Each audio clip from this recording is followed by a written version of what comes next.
आज हम लोग ट्रांसफॉर्मेशन ऑफ सेंटेंस के according interchange of active and passive voice के बारे में पढ़ने जा रहे हैं, जिसमें सबसे पहले हम जान लेते हैं कि वॉइस क्या होता है। तो वॉइस का डिफिनेशन देखिए, voice is the term used to describe whether a verb is active और पैसिव। वॉइस एक ऐसा टर्म होता है यूज्ड, जिसका प्रयोग किया जाता है टू डिस्क्राइब, वर्णन करने के लिए कि व्हेदर मींस कि वर्ब इज एक्टिव और पैसिव, क्रिया एक्टिव है या passive. Voices are of two types, voices जो होते हैं या फिर दो प्रकार के होते हैं। First is active voice and second is passive voice. तो सबसे पहले हम एक्टिव वॉइस के बारे में जानते हैं कि एक्टिव वॉइस क्या होता है। एक्टिव वॉइस क्या होता है? इन द एक्टिव वॉइस में the subject performs the action, कार्य को एक्सप्रेस्ड बाय द वर्ब, क्रिया के द्वारा व्यक्त किए गए कार्य को करने का कार्य सब्जेक्ट करता है। तो एक्टिव वॉइस में क्या होता है कि सब्जेक्ट के द्वारा ही क्रिया के द्वारा व्यक्त किए गए कार्य को करा जाता है, अर्थात जिसमें कार्य कर्ता के द्वारा किया जाता है उसे हम एक्टिव वॉइस कहते हैं। जैसे Ram sings a song, Ram एक गीत गाता है। तो कौन गीत गाता है? राम गीत गाता है। यहाँ पर देखिए राम के द्वारा ही प्रत्यक्ष रूप से कार्य को प्रदर्शित किया जा रहा, कार्य हो रहा है। तो एक्टिव वॉइस में क्या होता है कि कर्ता के द्वारा ही किसी कार्य को किया जाता है। हम जानते हैं पैसिव वॉइस क्या होता है। पैसिव वॉइस क्या होता है? In the passive voice the subject receives the action expressed by the verb. Passive voice में कर्ता क्रिया के द्वारा व्यक्त किए गए कार्य को प्राप्त करता है, अर्थात उसके द्वारा कार्य किया जाता है। तो देखिए आ song is sung by Ram, Ram के द्वारा एक गीत गाया जाता है। अब हम सीखेंगे इसके आगे interchange of active and passive voice. Active से पैसिव में हम कैसे बदलते हैं, इसका नियम आगे देखिए।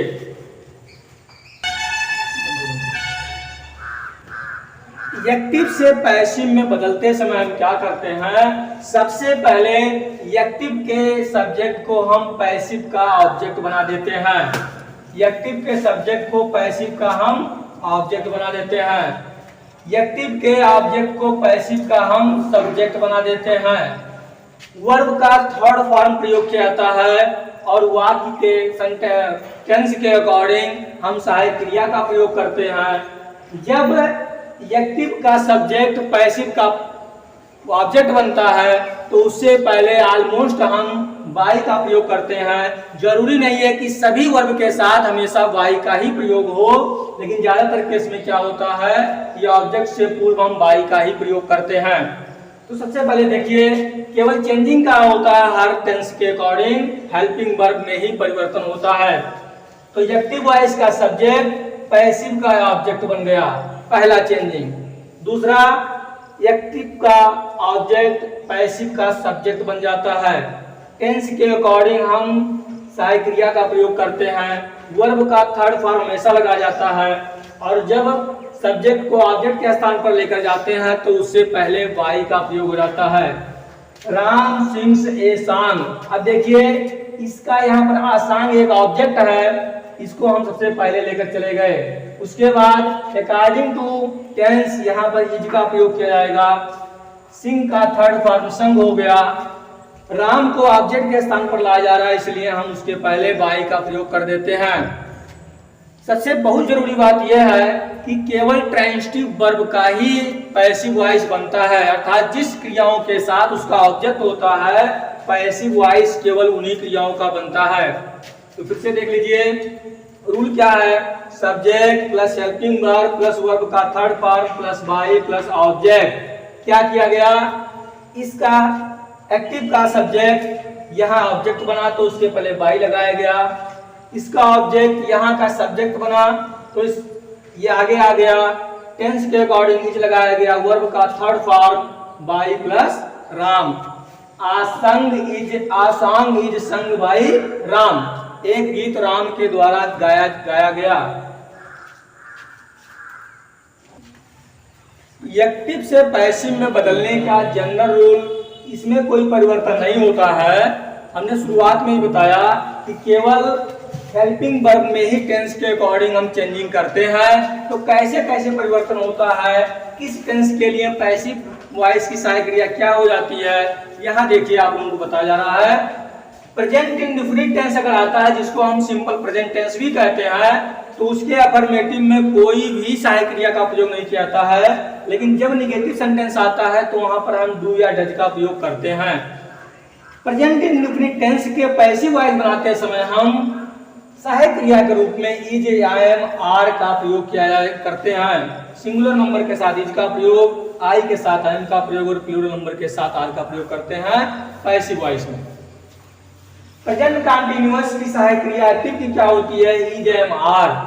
पैसिव वॉइस में वही सहायक क्रिया बदलकर क्या हो जाती है, इज, एम, आर के साथ बीइंग लग जाता है, बीइंग लग जाता है इज, एम, आर के साथ।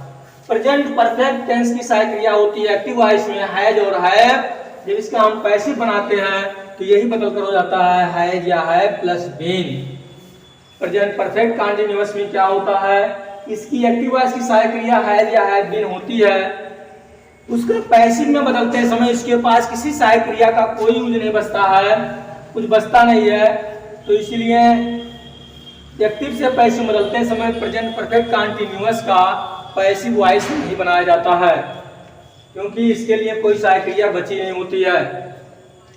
हम अकॉर्डिंग टू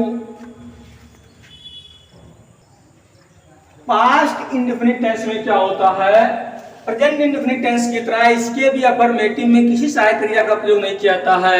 लेकिन जब इसका निगेटिव सेंटेंस हम बनाते हैं तो वहां डिड लग जाता है। तो एक्टिव वॉइस में सहायक क्रिया के रूप में निगेटिव सेंटेंस में डिड का प्रयोग होता है। जब उसका हम पैसिव बनाते हैं तो यहाँ इस जगह पर वाज या वर का प्रयोग किया जाएगा। कब, जब प्रेजेंट पास्ट इंडेफिनिट टेंस का पैसिव वॉइस बनाया जाएगा तब। पास्ट कंटीन्यूअस में क्या होता है, वाज वर एक्टिव वॉइस में होता है। पैसिव बनाते समय हम वाज वर के साथ बीइंग का प्रयोग कर देते हैं। पास्ट परफेक्ट टेंस में क्या होता है, हैड का प्रयोग करते हैं हम एक्टिव वॉइस में। पैसिव बनाते समय हैड बीन का प्रयोग किया जाता है। पास्ट परफेक्ट कंटीन्यूअस में हैड बीन का प्रयोग होता है एक्टिव वॉइस में। पैसिव के लिए इसके पास कोई सहायक क्रिया बचती नहीं है, इसलिए पास्ट परफेक्ट कंटीन्यूअस का सहायक का पैसिव वॉइस नहीं बनाया जाता। फ्यूचर इंडेफिनिट में क्या होता है, फ्यूचर इंडेफिनिट की सहायक क्रिया विल या शैल होती है एक्टिव वॉइस में। तो इसका पैसिव बनाते समय विल या शैल के साथ भी लगा देते हैं। फ्यूचर कंटीन्यूअस में क्या होता है, इसकी एक्टिव वॉइस की सहायक क्रिया विल भी या शैल भी होती है, इसलिए इसका पैसिव वॉइस नहीं बनाया जाता, क्योंकि इसके लिए कोई भी सहायक क्रिया बचती नहीं है। फ्यूचर परफेक्ट टेंस का क्या होता है, विल या शैल प्लस हैव। तो इसका क्या होगा पैसिव वॉइस में, विल या shall plus have been. Future perfect continuous में क्या होता है, विल या शैल प्लस हैव बीन। तो यहाँ उसका पैसिव वॉइस नहीं बनाया जाता है, क्योंकि इसके लिए भी कोई सहायक क्रिया बचती नहीं है। अब हम एक एक टेंस के बाय एग्जांपल से हम समझते हैं कि हम कैसे एक्टिव से पैसिव वॉइस में उसे बदलते हैं। एक्टिव से पैसिव बदलते समय प्रोनाउन संबंधी भी कुछ चेंजिंग होता है। अगर एक्टिव वॉइस के सब्जेक्ट के स्थान पर आई का प्रयोग किया गया है तो पैसिव वॉइस के ऑब्जेक्ट के रूप में हम मी का प्रयोग करेंगे। यदि एक्टिव वॉइस के सब्जेक्ट के स्थान पर आई का प्रयोग किया गया हो तो उसका हम जब पैसिव वॉइस में उसका ऑब्जेक्ट बनाएंगे तो उसकी जगह पर हम मी का प्रयोग करेंगे। यदि एक्टिव वॉइस के सब्जेक्ट के स्थान पर बी का प्रयोग किया गया हो तो पैसिव वॉइस के ऑब्जेक्ट के स्थान पर हम अस का प्रयोग करेंगे। यदि एक्टिव वॉइस के सब्जेक्ट के स्थान पर यू का प्रयोग किया गया हो तो पैसिव वॉइस के ऑब्जेक्ट के स्थान पर हम यू का ही प्रयोग करते हैं। यदि एक्टिव वॉइस में सब्जेक्ट के स्थान पर दे का प्रयोग किया गया हो तो पैसिव वॉइस में हम ऑब्जेक्ट के स्थान पर देम का प्रयोग करते हैं। ही का हिम हो जाएगा, सी का हर हो जाता है, इट का इट रहेगा, हु का हुम हो जाता है। तो प्रोनाउन हमने देखा कि अगर एक्टिव वॉइस में इन कर्ताओं के स्थान पर इनका प्रयोग हुआ है, ही, सी, इट या हु का, तो यहाँ हिम, हर, इट या हुम हो जाता है। जब इसे हम ऑब्जेक्ट के स्थान पर लेकर जाते हैं तो हम अब टेंस के अकॉर्डिंग समझते हैं कि उनके सहायक क्रिया में कैसे परिवर्तन होता है और उनका हम पैसिव वॉइस कैसे बनाते हैं। तो सबसे पहले हम जानते हैं प्रेजेंट इंडेफिनिट टेंस के बारे में। प्रेजेंट इंडेफिनिट टेंस के अकॉर्डिंग देखिए, सब्जेक्ट है, हेल्पिंग वर्ब की जगह पर इज, एम, आर में से किसी एक का ही हम प्रयोग करेंगे कर्ता के अनुसार। वर्ब का third form by plus object. जैसे आपका एग्जांपल है, ही राइट्स आ लेटर, वह एक पत्र लिखता है। यहाँ देखिए आ लेटर को हमने सबसे पहले लिख दिया सब्जेक्ट के स्थान पर। आ लेटर है तो इसके अनुसार, एक पत्र है तो इसके अनुसार इज का प्रयोग किया जाएगा। वर्ब का थर्ड फॉर्म राइट का थर्ड फॉर्म रिटर्न हो गया, बाई का प्रयोग किया गया, और जब ही को सब्जेक्ट से ऑब्जेक्ट के स्थान पर लाया गया तो ही का हिम हो गया। नया पैसिव वॉइस क्या बना, a letter is written by him. ये आपका एक्टिव वॉइस में है और ये आपका पैसिव वॉइस में है। क्या हुआ, आ लेटर को सब्जेक्ट के स्थान पर लाया गया, according to a letter is का प्रयोग किया गया, राइट का थर्ड फॉर्म रिटर्न लगाया गया, ही को ऑब्जेक्ट के स्थान पर लेकर जाया गया तो हिम हो गया और उससे पहले बाई का प्रयोग किया गया। अगर इसी का निगेटिव बनाया जाए तो क्या होगा, उसके लिए रूल, निगेटिव में क्या हो जाता है, जब उसका हम पैसिव बनाते हैं तो इज, एम, आर के बाद नॉट का प्रयोग किया जाता है। क्योंकि एक्टिव वॉइस में देखिए डज के बाद नॉट का प्रयोग किया गया है, तो यहाँ पर भी हम उसी सहायक क्रिया के बाद नॉट का प्रयोग कर देते हैं। He does not write a letter, तो यहाँ देखिए a letter is not written by him, यहाँ पर भी वही किया गया, इज के बाद not का प्रयोग कर दिया गया है। अगर हम जब इसका इंट्रोगेटिव बनाते हैं तो क्या करते हैं, इंट्रोगेटिव में हम क्या करते हैं, उसी इज, एम, आर जो सहायक क्रिया है उसको हम आगे ले आते हैं क्या के अर्थ में लेने के लिए, जिसको हम yes or no type question भी कहते हैं। तो क्या हुआ, इज, एम, आर में से किसी एक सहायक क्रिया को हम आगे ले आएंगे सब्जेक्ट के अनुसार। यहाँ पर देखिए क्या हुआ, जब डज आगे आया तो यहाँ इज भी आगे आ गया। Does he write a letter, does he write a letter, तो क्या हुआ, is a letter written by him. क्या हुआ, जब जिस प्रकार से डज आगे आया तो यहाँ पर इज आगे आ जाएगा। अगर इसका निगेटिव बनाना हो तो डज ही नॉट हो जाएगा, तो यहाँ हो जाएगा is a letter not written by him. अगर यहाँ आपको नॉट लगाना है तो आ लेटर के बाद भी नॉट लग जाएगा। अगर इंट्रोगेटिव सेंटेंस क्वेश्चन वर्ड से पूछा जा रहा हो तो हम क्या करते हैं, उस क्वेश्चन वर्ड को इज, एम, आर के पहले लिख देते हैं। यहाँ देखिए why does he write a letter, तो यहाँ पर क्या हो गया, why is a letter written by him. उसी क्वेश्चन वर्ड को हम उसके पहले लिख देते हैं। अगर मान लीजिए इसमें कर्ता का पता ना हो तो फिर हम क्या करते हैं, उसके लिए रूल क्या है, यहाँ पर क्या होता है कि पहला नियम है कि अगर मान लीजिए हु से कोई शब्द स्टार्ट हो तो वहां पर हम क्या करेंगे, हु के बाद इज, एम, आर में से किसी सहायक क्रिया का प्रयोग, उसके बाद सब्जेक्ट प्लस वर्ब का थर्ड फॉर्म प्लस बाई। जैसे हु राइट्स अ लेटर, पत्र कौन लिखता है, तो who is a letter written by. यहाँ पर सब्जेक्ट पता नहीं था तो इसलिए उसका ऑब्जेक्ट का स्थान देखिए खाली है। अगर यहाँ पर सब्जेक्ट पता होता तो ऑब्जेक्ट का स्थान खाली न होता। एक नियम और होता है, बाई हुम लगाकर भी हम बनाते हैं, लेकिन वो पैटर्न अब बहुत पुराना हो चुका है, आजकल हम उसका प्रयोग बहुत कम करते हैं। बाई हुम का भी हम प्रयोग जब करते हैं तो क्या होता है, बाई हुम सबसे पहले लिखा जाएगा, इज, एम, आर में से किसी एक सहायक क्रिया का प्रयोग, सब्जेक्ट का प्रयोग, उसके बाद वर्ब का थर्ड फॉर्म।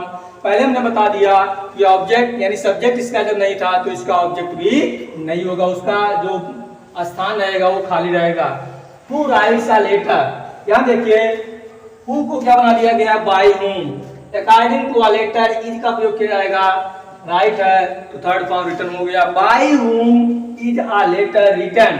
तो आज आपने सीखा interchange of active and passive voice में प्रेजेंट इंडेफिनिट टेंस का एक्टिव से पैसिव बदलने का नियम क्रमशः ऐसे हम present continuous, present perfect tense, past indefinite tense ऐसे क्रमशः हम आगे अगली वीडियो में सीखेंगे कि एक्टिव से पैसिव में हम कैसे बदलते हैं। तो अगर आप लोगों को ये वीडियो पसंद आया हो तो इसे सब्सक्राइब, लाइक और शेयर अवश्य करें।